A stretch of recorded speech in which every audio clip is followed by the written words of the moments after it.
Hi, this is Debbie Dachinger, and welcome to my disappearing mic and to Dare to Dream. Oh, I'm so happy to be with you, and I have been waiting for this conversation. A lot of you know that I've been on the shamanic path for these many years, and how much indigenous cultures mean to me, and that I speak all over the world. Personally, I speak about shamanism and extraterrestrials and where they meet and why the message. Frankly, the message always from the elders has been so important. They were very dismissed people. However, they win because they've always known the truth about our connection to the cosmos, our connection to the earth, to all of nature, all of beings, animals, plants, rivers, sacred mountains. And really, there are so many inherent secrets for how we can write the course of humanity and the earth. So what does all that mean to that end?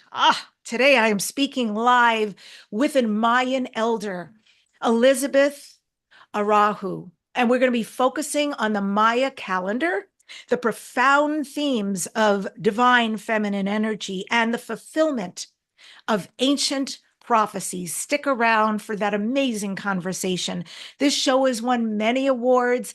I've been on air for over 17 years. I've decided next year for the 18th year, I am having a celebration. The show has won 3 Talk Radio Positive Change Awards, listed in Welt Magazine as one of the top 20 best podcasts to listen to, COVR Award for Best Podcast. This show is sponsored by Dr. Dane here and Access Consciousness. They do energy work. If you'd like to be a facilitator or take a class, go to Dr. Dane here, HEER.com. I have a free gift for you. It is a star seed report and video. You can go to debbie-dachinger.com/starseed. This includes a deep dive into 19 different star seeds so you can find out all about your gifts, your strengths, your weakness, and where you are from. Learn your galactic roots in this mind-blowing free gift. And it's DEBBI-DACHINGER.com/starseed. Also, news on the front, a new shamanic class is opening, and this one specifically is about animal spirit medicine. I'm going to take you down the path so you can become intimate with several different animals, and you may not be aware of the kind of inherent wisdom and lessons that they carry. Each week we'll be deep diving and doing rituals and some kind of journey meditations around each animal so you can gain their wisdom and what they have come here to show you and help you with on your path. I am so excited. I am so excited to lead this and for the people who are showing up to experience it. Go to debbie-dachinger.com/shaman. You don't have too long to sign up for this, so it's DEBBI-DACHINGER.com/shaman. And enjoy this profound journey in the sacred mystical realm of animal beings. And the last thing, and I'll go more deeply at the end, so stay till the end, is about the Galactic Origins cruise coming up. We have some spectacular speakers, 7 days at sea, going to the Yucatan, Belize, Cozumel, Tulum, Costa Maya. And one of the phenomenal speakers on this cruise is the woman I'm about to introduce you to. And if you'd like to learn more about that cruise so you can join Elizabeth and I both speaking, go to debbie-dachinger.com/cruise. Well, my guest, Elizabeth Araujo, was born in El Salvador. She left the country in 1959 and lives in Guatemala, where the Maya tradition and ancient ways are alive. She is a member of the Consejo Maya de El Salvador, and for more than 20 years worked closely with the National Council of Elders Maya. And after the passing of many great elders of wisdom due to an advanced age, she is guided to do more work on her own. Elizabeth says this is the time of the woman, and we must walk forward. And with that, I welcome the amazing Elizabeth Araujo to Dare to Dream. So great to have you. Thank you. Oh, thank you, Debbi, and thank you for that warm welcome. I'm going to start as it is customary in our tradition to start with a little prayer. Please. And our prayers just come from, they are spontaneous. Okay. So, did you say montaños, the mountains? Spontaneous, Oh, from the moment. Oh, espontaneos. Okay. I mean, they just come, whatever happens at the moment. We don't learn it from books. So I'm gonna call our ancestors. O Sakol, Bitol, Halom, Kaholom. O grandmother of the light, grandmother of the clarity, grandfather of the light, grandfather of the clarity. 2, 3 times father, 2, 3 times grandfather. I give you thanks for giving me one more day of life. I give you thanks for this precious moment here with my brothers and sisters. We have gathered here through the energies of the day of today. There is 8 Kanil.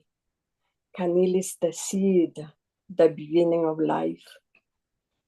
It's the semen of the animal. It's the semen of human. It's the seed of our plants that provide our food for us. I give you thanks, Father, for this moment, for the rain that came to nourish our crops, to nourish our seed. It's also the seed of our tradition, that it was buried to protect it from the invasion. But our ancestors say, my children, don't forget this knowledge.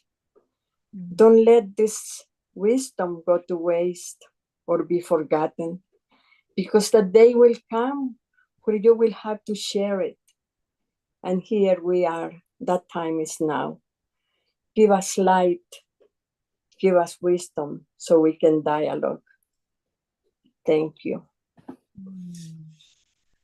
That was absolutely beautiful.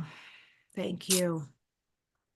I'd like here at the start, if you don't mind, to explain what it is to be an elder. I think everybody understands it as something to do with age, but I'm not referring to that because I think it's so much more deep than that. Will you explain what it is for you to be an elder in your culture? Well, to be an elder is not getting old.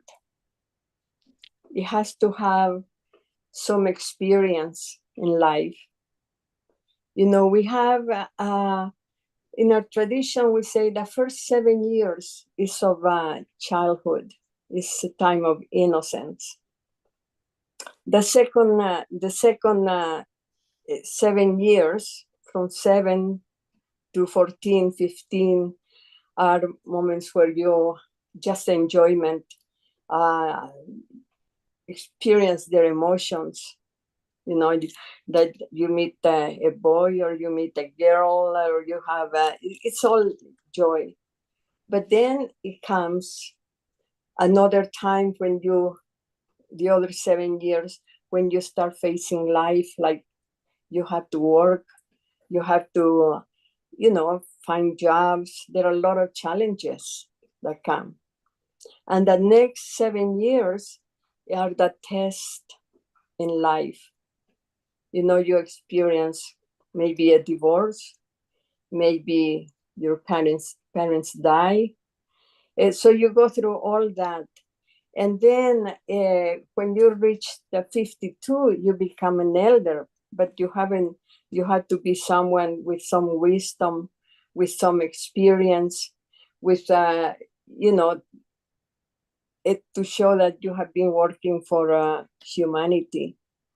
It's not just to be, an elder that has done nothing in life, and they are like children, just enjoying life with no commitments of any kind. And so you are not that elder, the one without commitments. You have a big commitment. What would you say your mission is? Well, you know, I used to work like anyone else.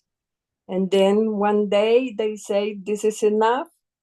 And they send me back to here to with the elders. They said, you have a mission. And my mission is, I think it's been to pass the message of the ancestors. By the way, it's an oral tradition. I'm not an academic person. And what I speak about is about what my ancestors or my teachers, they have taught me. Beautiful. Do you Tradition that have, has come from centuries, that centuries, was my question. millennia.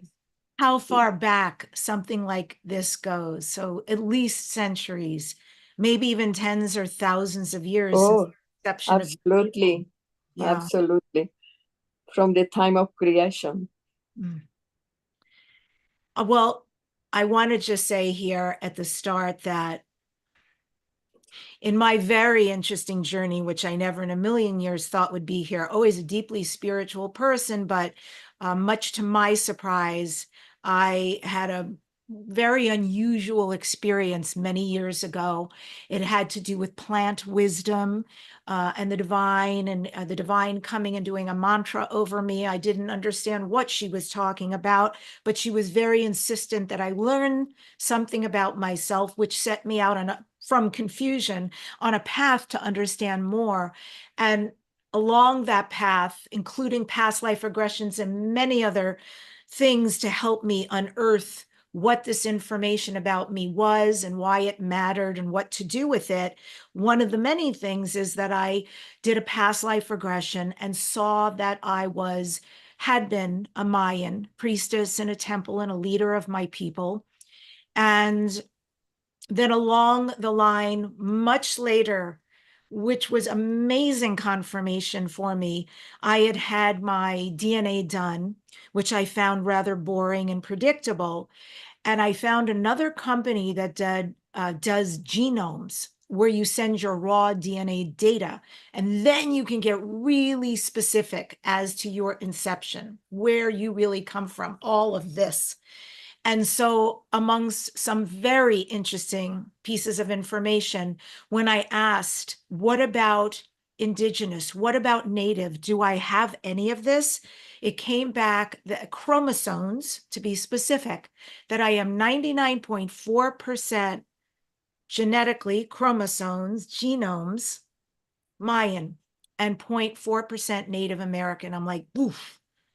This is amazing. So I have been on a shamanic path. I work with shamans around the world. I teach it now, and this work means a lot to me. And so I want to thank you first that I can speak to somebody like you, because you're the first that I can even dip my toe modern wise into the Mayan culture. So first, let me take a breath and just see if you want to say anything to all of that. Well, we believe in reincarnation. And this is what you're speaking about, is an example of that. You know, when we leave this earth, we don't believe in death as an end. It's the body gets old, or the body gets hurt, or something happens to our physical body, and it goes to rest. But the spirit doesn't die. And then at some point, where the right person is, the spirit comes back. And I think that's what you're talking about. And it can be born in any place of the world. You know, if the Mayans were here in Guatemala and you were born someplace else, well, the spirit has no boundaries. It has no boundaries, and it's very true what you say, and very profound, the resonance, the truth I feel, and the passion I have about all of this. So I know enough to follow energy, and that's what I do. And so getting into these amazing subjects, Elizabeth, there is a sacred book in creation called the Popul Va, if I said that right, the Popul Va. which Book, describes yeah. this profound silence and this stillness at the beginning of creation. How does that kind of initial state of the universe influence the Mayan understanding of existence and the role of humanity in the cosmos? Well, the creation, let's say I'm going to start with the constitutionary law. It says we were created to worship and to revere our creator, to take care of Mother Earth and with everything that lives on her, and also to obey the divine laws. When we were created, it's like we were created in certain way, but then it comes the co-creation that is our responsibility. That's why there are different traditions, although they all had the gear to the same thing, to the origin, but each one they do it in a different way, because that is the creativity, co-creation of everyone. I know you've mentioned that sorry. Yeah, and we have forgotten this connection with Mother Earth. We have forgotten to take care of Mother Earth. In some communities here in the countryside, the farmers, the elders, the young people have forgotten some of those things, but their connection with the earth. Look, when they are going to plant a cornfield, they prepare the land. Then they send the children, they give them candies, and they send them to play. Then this brings sweetness to the earth because they're playing all over the ground. And then the food will be with joy and with sweetness and more nutrition. We have the Sikhs from India. The Sikhs, when they present themselves or share at festivals, their theme is to give food. And you can go to the kitchen where they are preparing the food for everyone. They are chanting. They are chanting while they are doing the food. So the food absorbs all that energy. And this is a connection of the air, the voice, the air with our food. Yes. And we have lost all those connections. Yes. If when the people go in the countryside, before they start working with their tools, they blow in their hands before touching the tools. Then they say they don't get blisters in their hands. What do they blow into their hands? Is it a transmission or a prayer? It is a prayer. It is a blessing. And you're blessing what is going to give you your living. Yes. Same is when you are having a company, and you have to cook for the company. You blow your hands before touching the food. And then the food is enough for everybody. Wow. Have lost. I'll give you another example. Yeah, I'm just feeling the implications, even in the work I do, how I can use this in so many places. When I speak, I can have people do this in the audience to literally bless the room and each other collectively for what we're about to create for the next hour.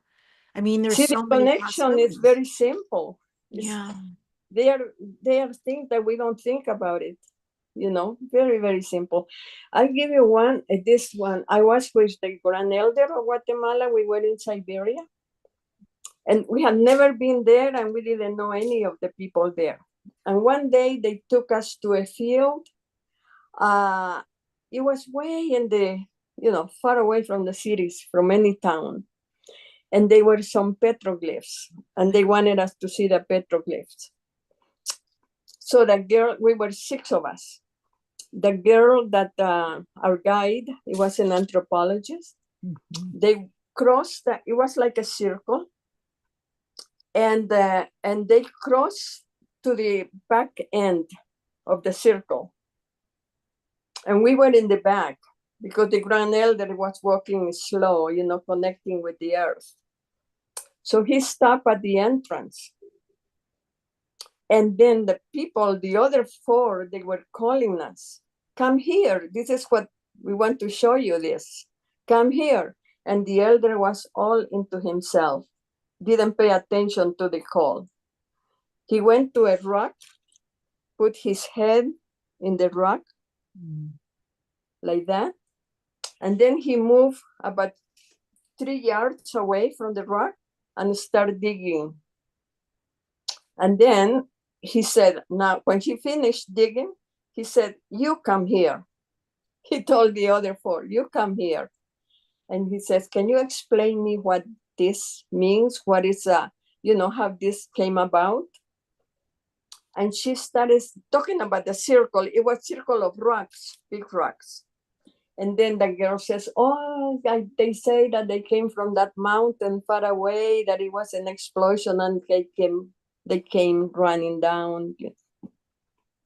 And then he says, look over here. He had found a glyph.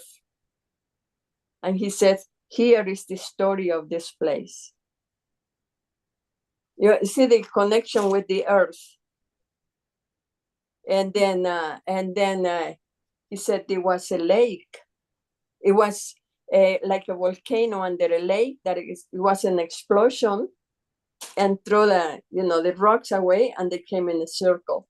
She was all excited and surprised. And I never knew this, but I just want to say the connection, with. Yes, when you realize we are all one, there is no separation, there is consciousness in everything, you can actually have, euphemistically speaking, relations, conversations, gain knowledge and wisdom from all these aspects that we overlook. And to add to what you're saying, Elizabeth, I know in the Peruvian culture in the Andes, the Inca, the Quero people, they use terraced farming. And they also use permaculture, meaning they rotate crops so they always keep the soil rich, fertile, that it can always grow crops instead of decimating the soil like we often do here in the United States. You grow so much and then there's nothing left to grow on. So these ideas of honoring the earth from which our food comes from, amongst other things, is very important. I know that you have mentioned that the Creator sent 4 prophets from the stars after humanity's persistent pleas for purpose. Can you elaborate on the teachings the prophets brought and how they shaped the Mayan tradition and those spiritual practices? Well, it was because of this generation. When they came, that generation, they were always asking and pleading, what is our purpose here? What are we doing here? He said, who created us? They didn't know anything about themselves. And then that's when Creator sent them the 4 prophets. And they started teaching them how to work with precious stones, how to work with metals, what foods you can eat. Here you have plenty of foods in it, and everything they taught. That they came when that was after who knows how many years, had passed. They were old already. And then one day they say they gathered people around. And he said they went to a mountain here. is in this mountain, because they were asking, we are cold, you know, we want to see, and we are in darkness, we want to see light. So that's when the elders were kind of old. They were already, one day they say, well, let's go to this mountain. And then they say, we're going, pleading for the sun to be seen, for the light to come.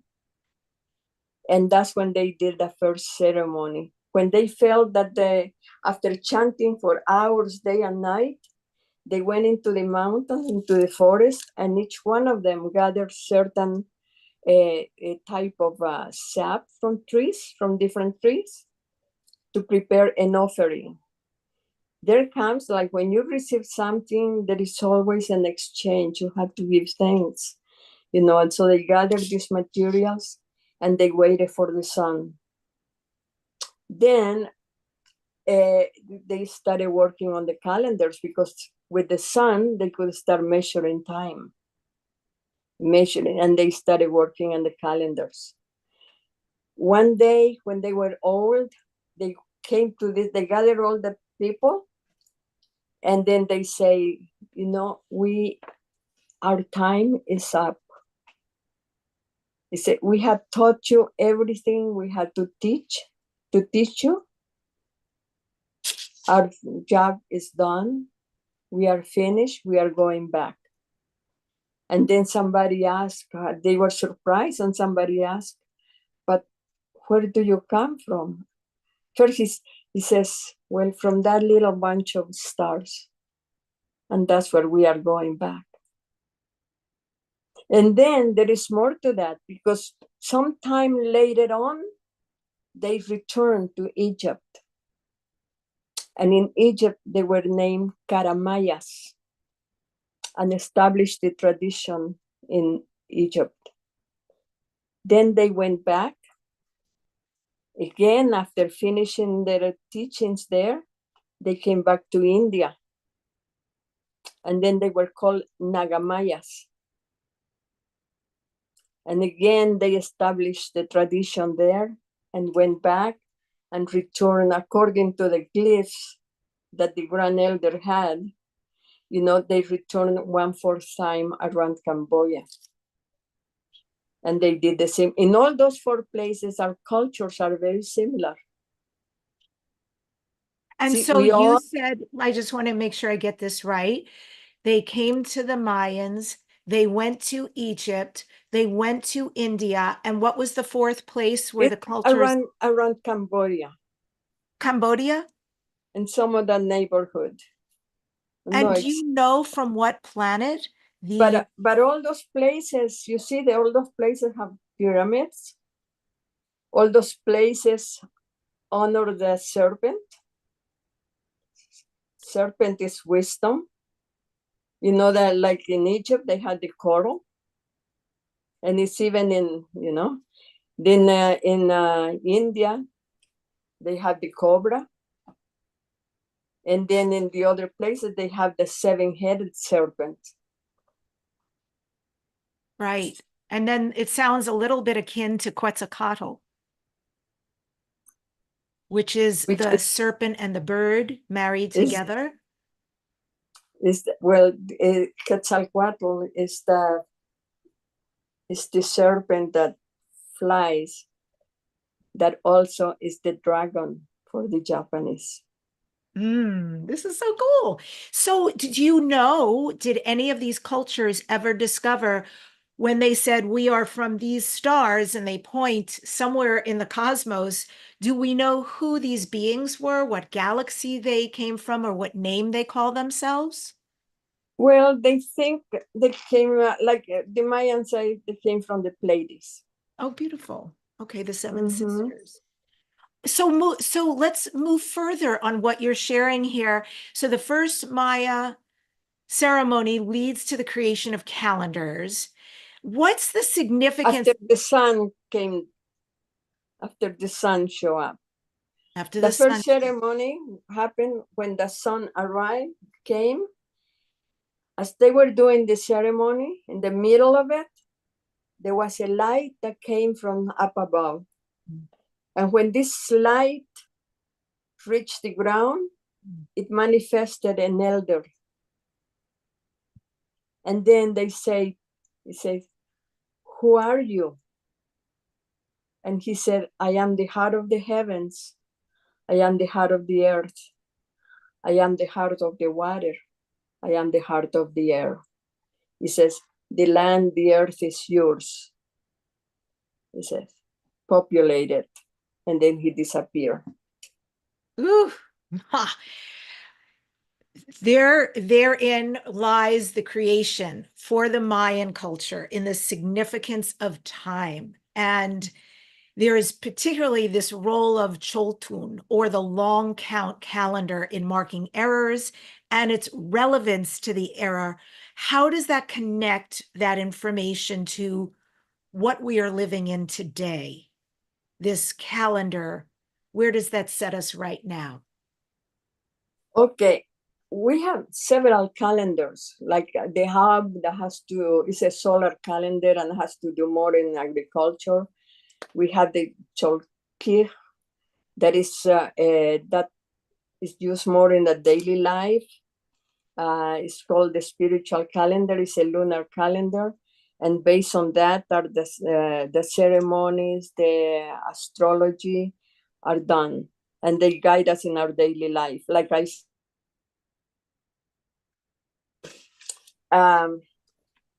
we have that other calendar that nobody talks much about it, and it's the one we are living. This calendar is the one that marks the eras, different eras in time. Like in 1987, it marked the harmonic convergence. And everything started changing from then on, because changes are a process. They don't come overnight. It's a process. And most recently, we have the shift. You know, that famous 2012, that when people talk about the world is going to end, it didn't matter how much the Mayans would try to deny that and bring awareness that it's only a change, end of a cycle and beginning of another cycle. You know, here we are. It's called the long count because it has 5,200 years in length. Okay, every time there is an end of a cycle, there is chaos, like, you know, everything. Yes. They say every certain time the earth comes in disarray and it has to be reorganized again. So we think in the shift or the changes, many people are afraid of changes, but changes are good. The problem is if we are not prepared for them. But changes bring opportunities. Okay, this shift marked especially the return of the feminine energy. And when I say feminine and masculine, I'm referring to the energy, not to men or women, just the energy. And this energy is in everything. And this feminine energy has arrived, and women already are depositories of the feminine energy. So that's what the women becomes enhanced. You know, their powers are coming more awakening. Now, if a man is in touch with his feminine energy, they also will be uplifted. Okay, so this is what we are saying. Now, the feminine energy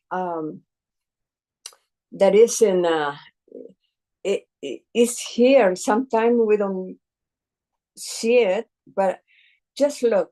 I went to a baby shower.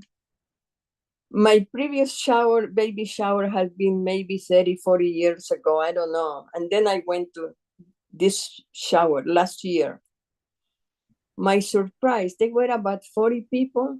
Half of them were men. You know, before it was just the mother, not even the father to be was in the shower, only the mother with the friends, with some other ladies. And this is one big change. Now we see the fathers, you know, being closer to their children, sharing the care of the children. And we have the paternity leaves. There was never such a thing, you know. And this is awesome because it gives a chance of the men to be more involved with with the raising of the children. So these are big changes that are happening. And We see that. What about the other side of this? So if women inherently possess feminine energy just because this is what we've been for so long, and as you're saying with these stories, men are starting to come along to be more engaged, more involved, have more receiving and receptive, and more being in touch with their hearts and their emotions and their expression, creativity, some of many feminine aspects. Are there challenges that also come with this? And if so, can you elaborate? What are the challenges? How can women overcome them? How can the men overcome them?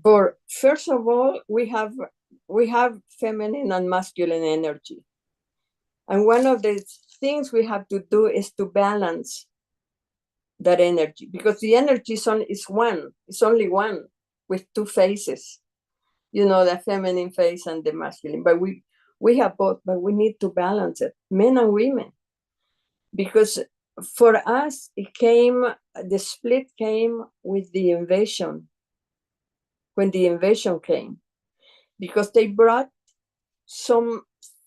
first of all, they were coming, the invasion came with religion, came with them.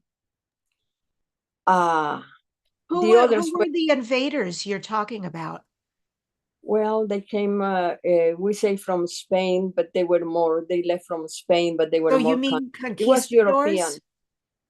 Do you mean European invasion? That was a little over 500 years ago. Okay. That's when our ancestors buried that seed because they knew what was coming.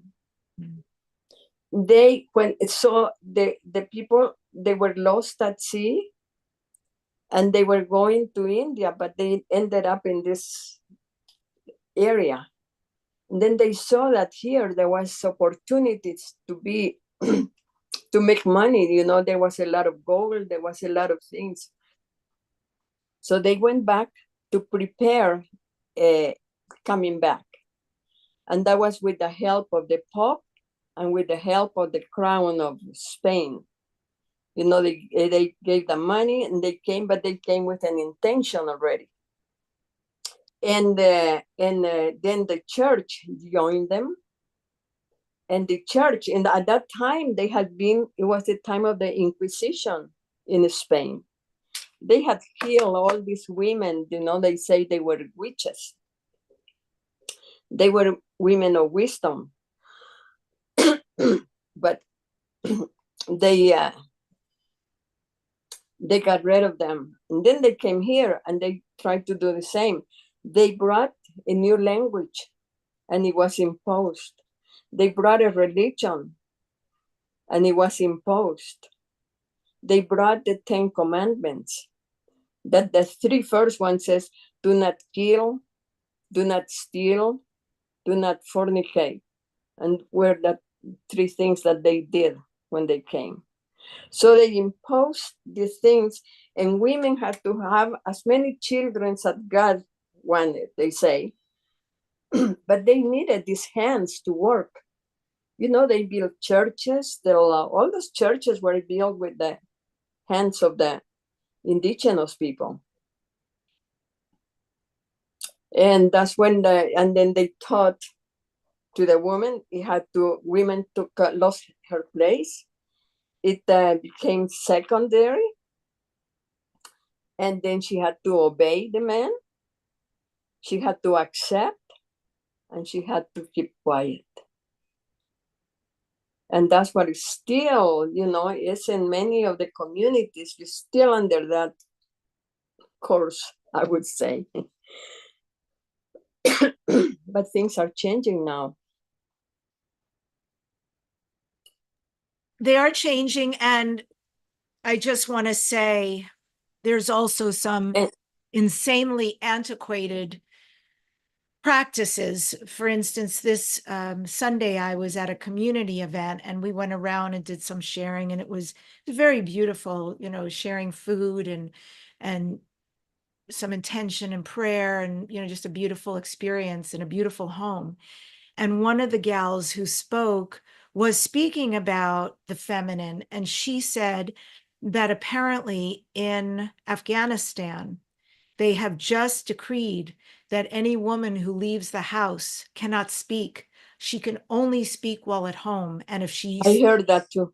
Yes, so there is much still to be done, because this is shocking in this day and age. So Elizabeth, this is important, right? On whatever level, whatever country, because they're all different, that we're living in.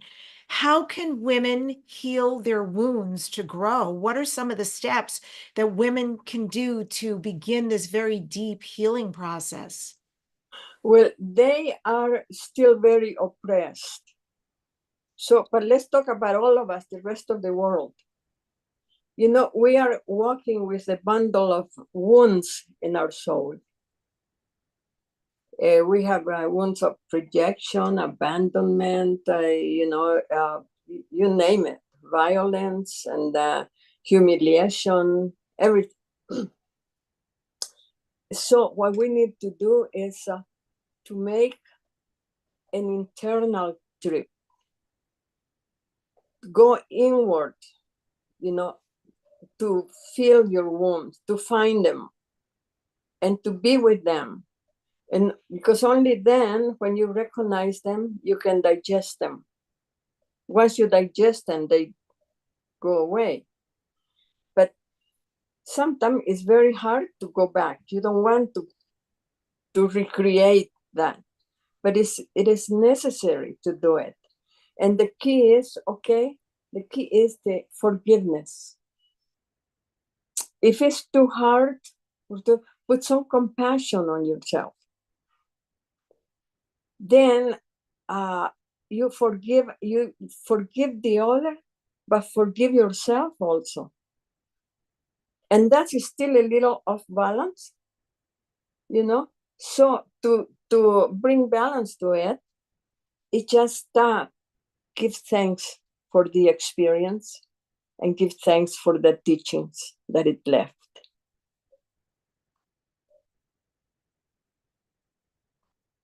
I can hear you.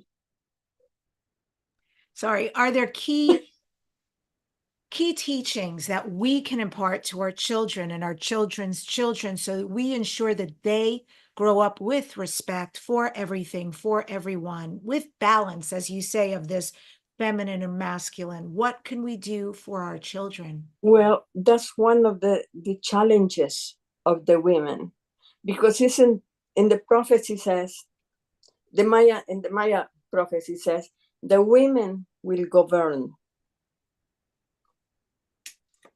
It says the women will change the world. And he said, they are not going to mandate. He said, they are going to govern, not with weapons, but with the heart. So one of the challenges that women have is we have to heal ourselves. Mm. We have to educate ourselves in order that we can educate our children well. To show them all the things that you just mentioned, to be respectful of the elders, because now the young generation don't respect the elders. Right. And for those who want to align with what they're hearing you say, they want to align with this prophetic energy, with the shift in the times of what are happening right now and presenting. and there is chaos going on, but they're like, I want to contribute positively to the shift. What can they do? What concretely are there practices? Are there ways of being? Are there things that they can actively participate in, inside or outside? How Well, would you offer it? we can open our hearts to the change, because see, allopathic medicine, economics, all are in decadence. Okay, people are turning more into traditional medicine. Yeah. There are other ways of conducting businesses that are coming, like paternity leaves that we talk about for men. You know, this is a different way from the businesses taking a different approach. Now, the thing that is coming for the future is a fusion, because technology is not going to go away.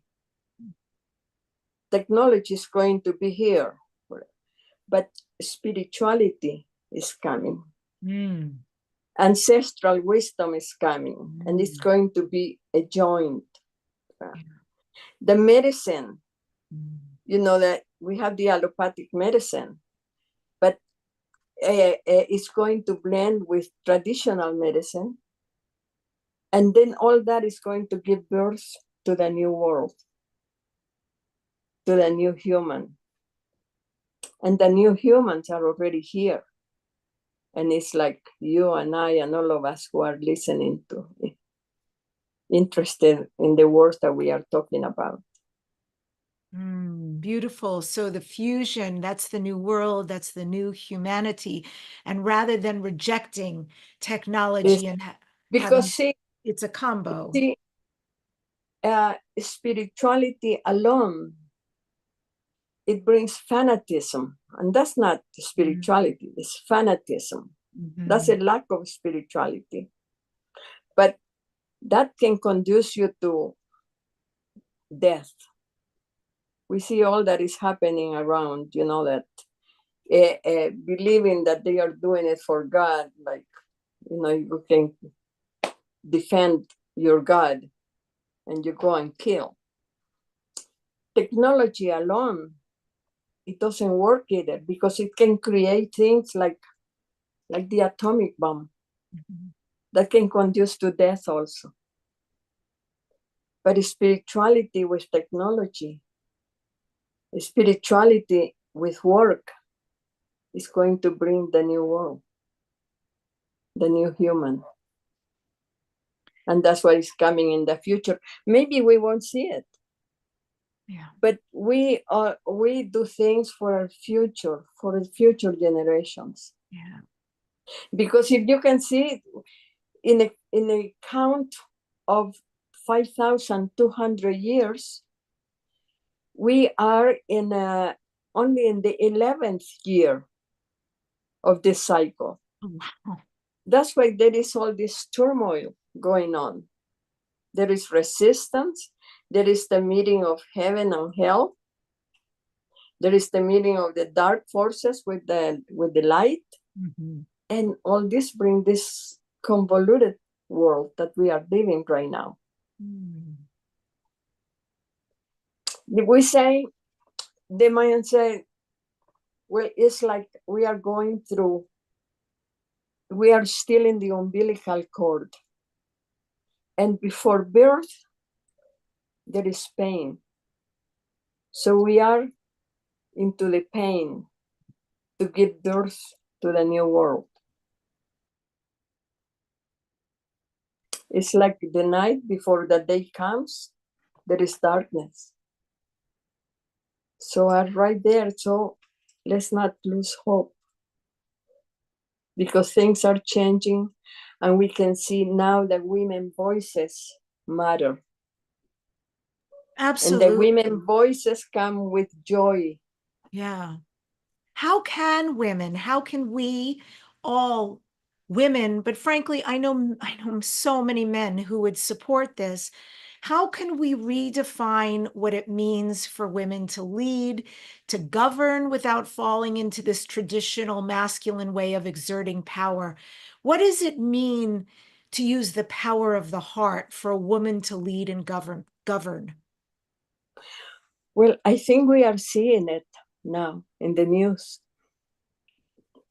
You know what is going on around these days in politics.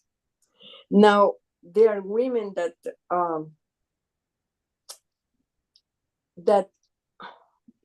they are running their lives with that male energy.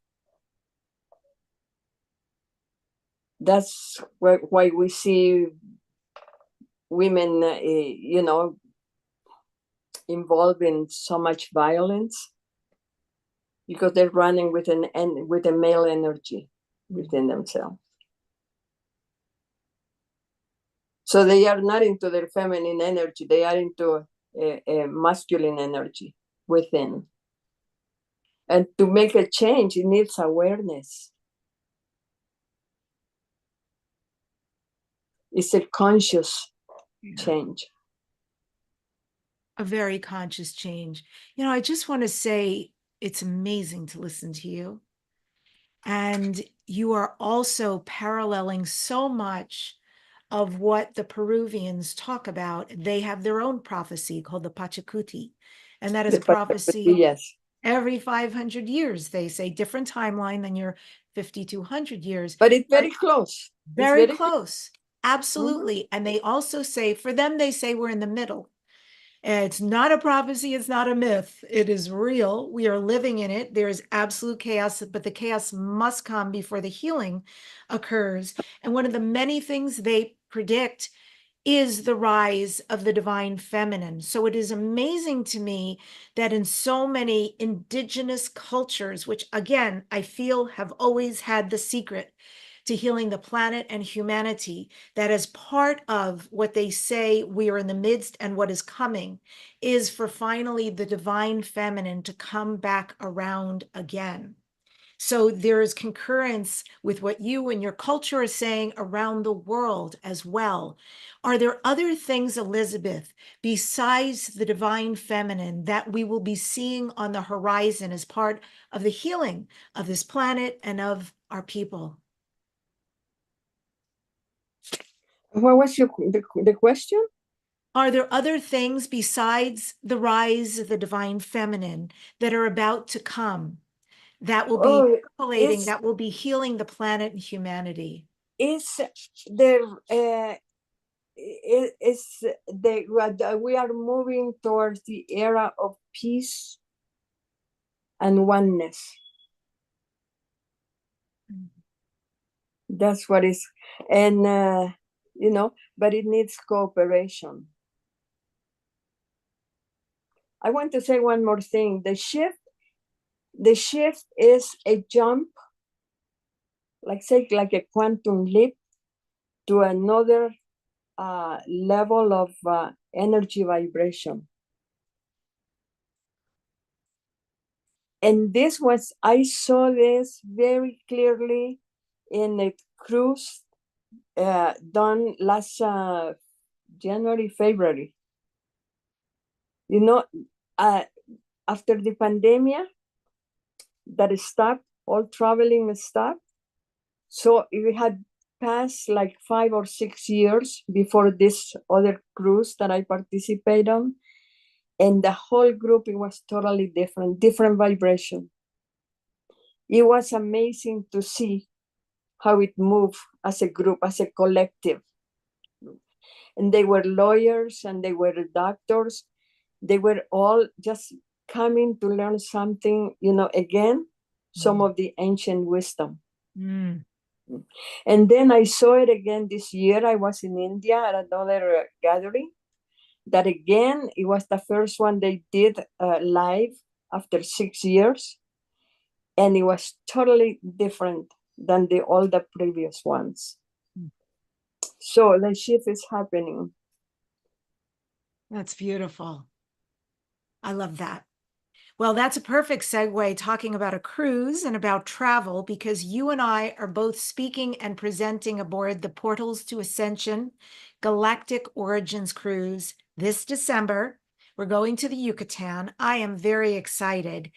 And I would love to know what you're going to be speaking about on the cruise. And besides your talks, I want to give a little like nudge, nudge plug for you. Ooh, You also do this earthquake, astrology. this Yes? earthquake here Ah, happening. so just so folks know what's going on, Elizabeth is in Guatemala. They've had unbelievable rains. And in fact, I told her before the show began not to be concerned. I felt great spirit, wanted this message to come out. And then right before we started this interview, whoa, the sun came, the rain stopped, but it sounds like there's a little bit of internet interference in this moment. So I'll There repeat. was a big shake here. Ah. Yeah, because we were talking. And then I say, oh, that is yes. I must have said something of great import. That's hilarious. Well, I would say a message for the men. yes, please. Do not be afraid and to surrender.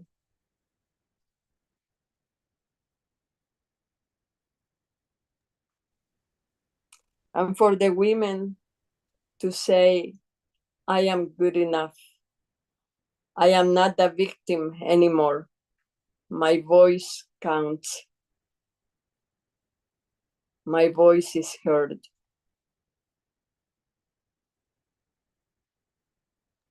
This is really important.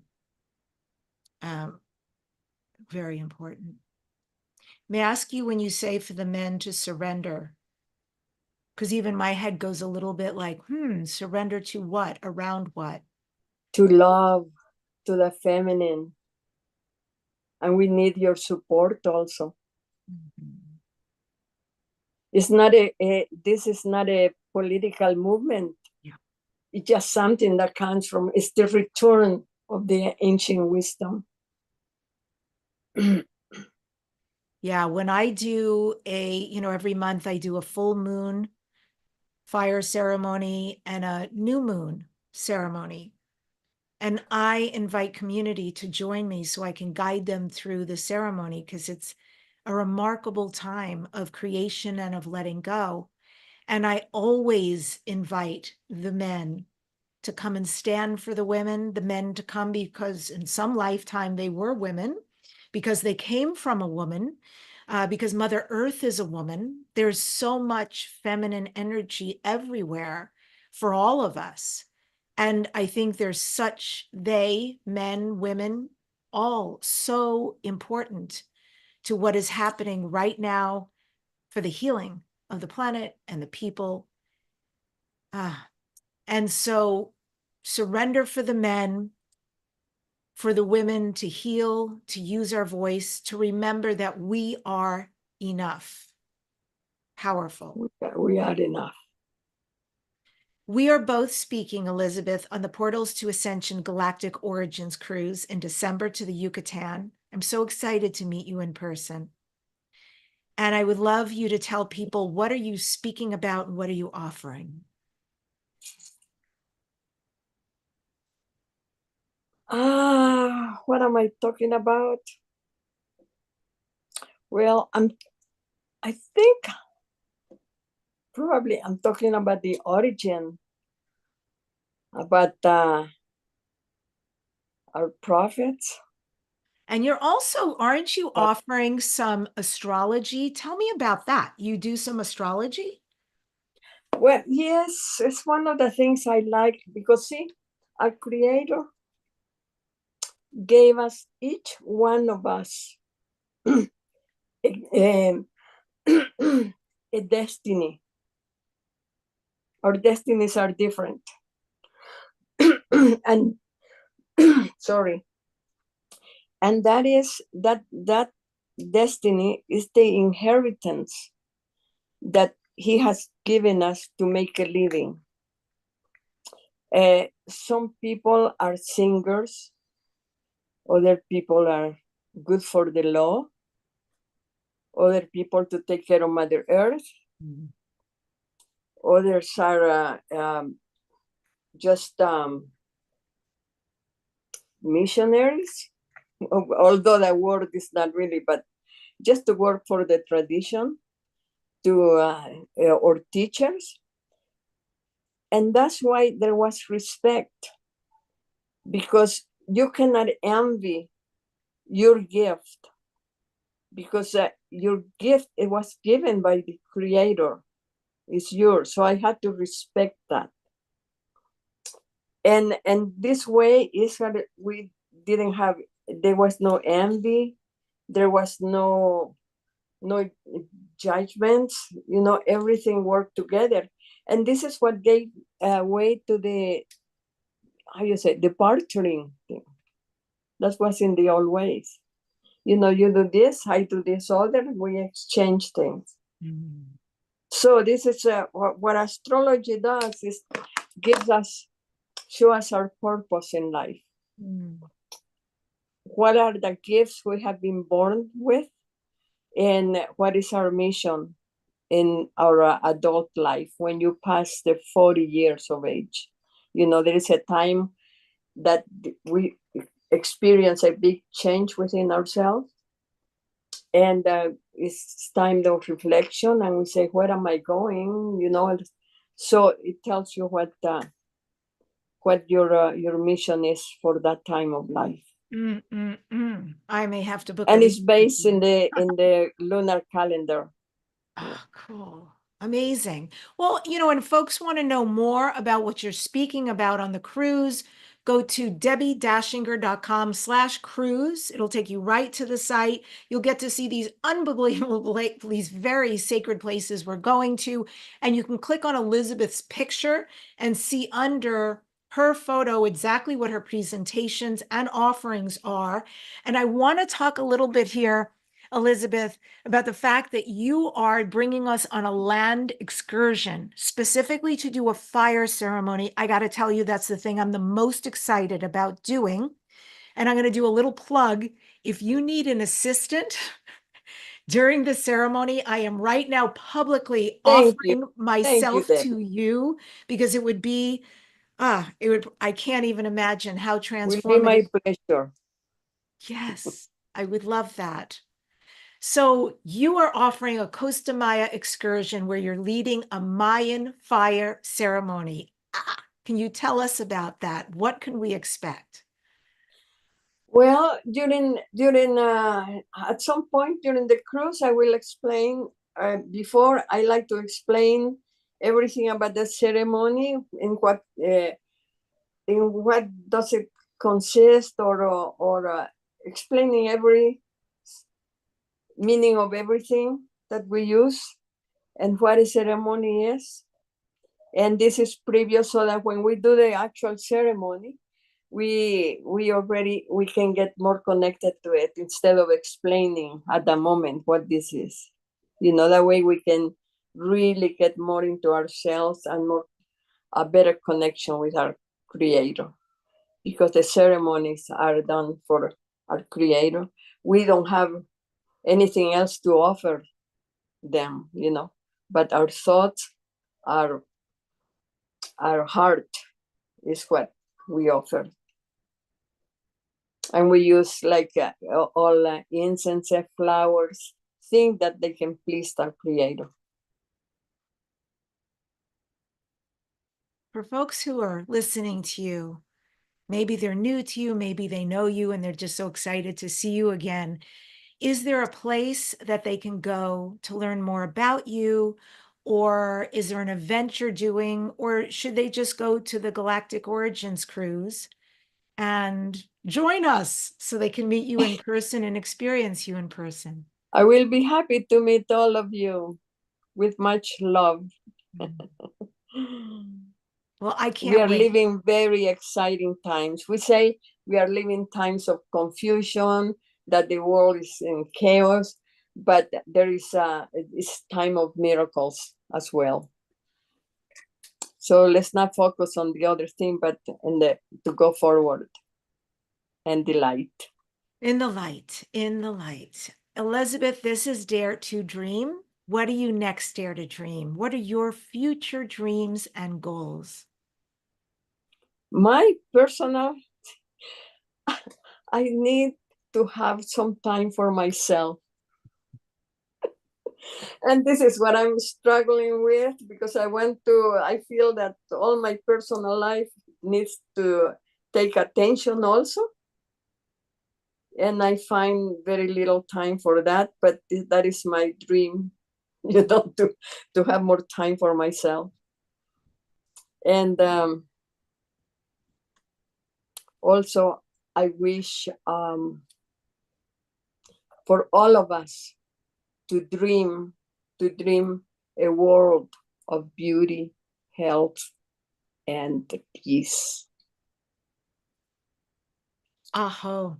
Thank you so much for coming on the show today. And thank you for the amazing work you're doing. And I really hold the intention for you that as much beautiful, loving, peaceful, healing energy, Elizabeth, that you put out in the world, that you receive back just as much, that you can contribute to yourself. So you have even more for all that you're giving. Well, thank you for your thoughts, and thank you for the opportunity to be here at this moment. Again, folks, if you would like to meet Elizabeth and experience the profound work and messages she has, if you'd like to meet me in person and all I'll be speaking about aboard the cruise and the many other incredible presenters, plus our land excursion. We're ready to give you a big hug to everyone. And that comes too with the cruise, is hugs, and you'll break bread with us. We'll have meals together. There's just so much to do. Go to debbie-dachinger.com/cruise and sign up today. You can learn more at that site. And I end today's show with this quote from Grandmother Flor de Mayo. What exists in us as women is that we yearn for possibilities. We yearn to have freedom. We yearn to have the capacity to express ourselves in total freedom. This is why there's such a huge migration going on around the globe. People are moving, and it is the spirit of the feminine that is moving us. If you enjoyed this episode, please follow, subscribe, leave a 5-star review on Apple Podcasts or Spotify or YouTube.